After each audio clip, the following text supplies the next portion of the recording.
People say that recovery is a lifelong journey and relapse can happen at any time. Is this true? In that case, do I have to worry that my partner may relapse someday?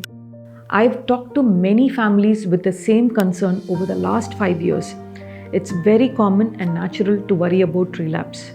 To answer the question in a simple way, yes, relapses can happen at any time. But there is a method that will help you live without stressing over your partner's relapse. In this video, we'll talk about what relapse means and how you can live your life without worrying. So first, what is a relapse? A relapse is when someone returns to the old habits or behaviors that they have worked so hard to change. Think of it this way. Imagine your friend has lost weight and got fit, but now they've started eating badly, sitting around a lot, and not in good shape anymore because of work stress.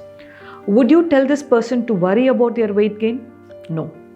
You will tell them to go back to the gym, find a balance between work and personal life, and eat better. Why? Because you know that by doing these things, they can become fit again. That's exactly how we should approach relapse in addiction recovery. Addiction changes the way the brain works and makes it crave certain substances or behaviors, especially when it faces specific triggers. Recovery helps the brain learn new, healthy responses to these triggers. But sometimes, when people encounter these triggers again, they may slip back into old habits or behaviors. That is what we call it a relapse. Relapse is not a failure. It's a part of the recovery journey, a chance to learn and grow stronger. It's about understanding what triggers your partner and being careful about them. It happens to the strongest of the strongest people. Now, should you constantly worry about the possibility of relapse? First, let's talk about why we worry. Let's suppose your friend is a fitness lover.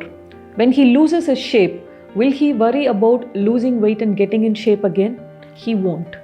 Being a fitness geek and having lost weight before, he knows what exercises work best for him, what techniques to use, and what diet plan to follow. Because he has the clarity and resources to handle his weight loss, he won't worry. You worry about a future event you don't know how to handle.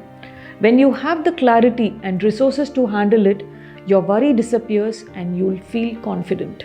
How do you get clarity and resources to deal with your partner's potential relapse? I'll tell you about a tool that can help you get clarity, prevent relapse, and prepare you for it. This is called a relapse prevention plan, and you can create your own plan in 5 steps. Step 1. Talk to the experts who treated your partner. Understand your partner's addiction, its nature, and the recovery process thoroughly. This knowledge is your foundation. Step 2. Collaborate with your partner to create a relapse prevention plan. Talk about their triggers, things like stress, certain people, places, or situations. Have these conversations in a compassionate, non-judgmental way. Step 3. Create a daily schedule and habits that support both of your emotional, mental, and physical health. Build your relationship and encourage open communication. Remember, shower them with love and support, but be careful, do it without enabling their addiction. Press the I button here to know more about enabling. Step 4. Learn about the stages of relapse and how to recognize them in your partner. See, relapse happen over 3 stages. The first one is emotional relapse. This is when your partner starts feeling emotions that could lead to a relapse like anger, anxiety, or depression. You could recognize it by seeing changes in their sleep, eating habits, and energy levels. Plus, they might withdraw from the people and activities they used to enjoy. The second one is mental relapse. Mental relapse begins when they are triggered by emotions or certain situations. They start thinking about the substance again. They'll become nostalgic and recall a past incident that happened when they use substances. They might even joke about trying it again.